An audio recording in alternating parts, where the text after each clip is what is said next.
This video lesson is all about rewriting the equation into standard form or the slope-intercept form. Our first example is negative 4x plus y equals 12. So we will rewrite this one into slope-intercept form. This example is in standard form. So from this format, we will make it as y equals mx plus b. So y should be left at the left side, and then the slope and the y-intercept should be at the right side. M is the slope, and then b is the y-intercept. So using the given negative 4x plus y equals 12, y will stay at the left side, so we will just copy y, and then we will transpose negative 4x to the right side, so it will become positive 4x. Don't forget to change the sign when you are transposing. And then 12 is at the right side, so it is correct, so we will just copy 12, so that is positive 12. This is the slope-intercept form of this example. Another example, we have negative 3x plus y equals 7. So from standard form, we will rewrite this one into slope-intercept form, which is y equals mx plus b. So we will just copy y since it is at the left side of the equation. So y, and then we will transpose negative 3x from left to the right side. So it will become positive 3x. And then the constant 7 is at the right side, so we will just copy. So this is the slope-intercept form of this example. We have 20x minus 10y equals 30. So this linear equation in standard form should be rewrite in slope-intercept form. Y is equals to mx plus b.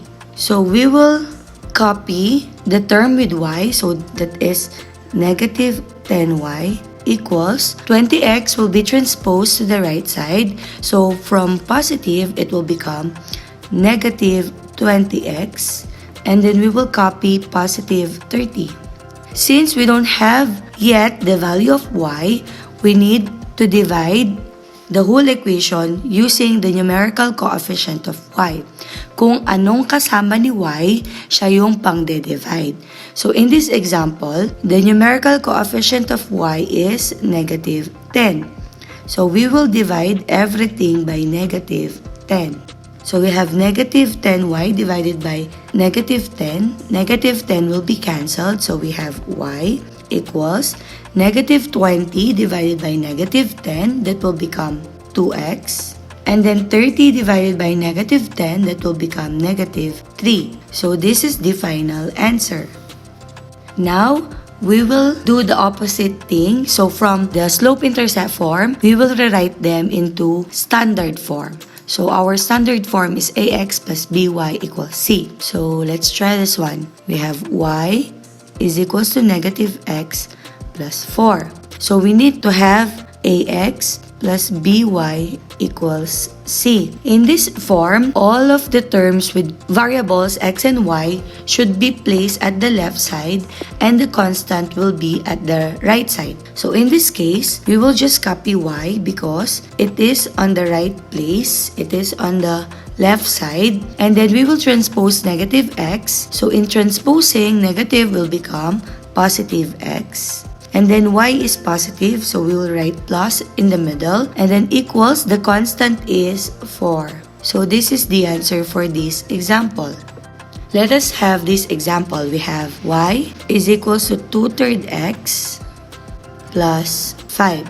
So we need to rewrite this in standard form.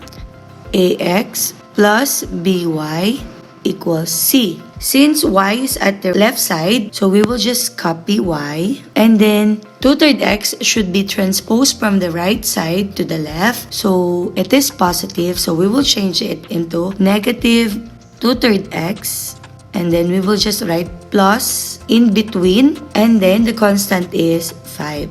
Remember, the numerical coefficient of x should always be positive and whole number. So how can we make this one a positive and whole number? So we will multiply the whole equation by the denominator. Our denominator is 3. And then since it is negative, we will multiply it by negative so that it will become positive. Then, you divide with the denominator. So, we have negative 3 divided by 3. That is negative 1 times negative 2. That will become positive 2. Copy x. And then, if it is whole number, we will just multiply them. So, we have negative 3 times y. It will become negative 3y equals negative 3 times 5. It will become negative 15. So this is the final answer for this example. Y plus 8 equals 3/4 times the quantity x plus 4. We need to rewrite this as ax plus by equals c. So what will we do? First is to multiply 3/4 in the parentheses. So we have 3/4 x. And then we have, there are two ways on how to solve 3/4 times 4. First, you can just multiply 3 and 4, that is 12. Copy the denominator 4. 12 divided by 4, that is 3. Or, we can do this one, 3/4 times 4. Since 4 in the 3/4 is in the denominator and 4 inside the parentheses is in the numerator, we can cancel them. And then the remaining number is 3. Either way, you will arrive with the same answer. 3. And then now, we will rewrite it in the standard form. So we will copy y. We will transpose 3/4 x from the right to the left side. So it will become negative 3/4 x. And then y is positive. And then you copy 3, the constant. And then 8 will be transposed. So from positive 8, we need to write negative 8. And then we will just copy first the left side. So we have 3 minus 8. So unlike sign, minus, so we have negative 5. And then we will multiply the whole equation by the denominator 4. Since it is negative, we will also use negative. Negative 4 divided by 4, that is negative 1, times negative 3, that will become positive 3. Copy x. Negative 4 times y, so we have negative 4y. And then we have negative 4 times negative 5, that is positive 20. So this is the final answer.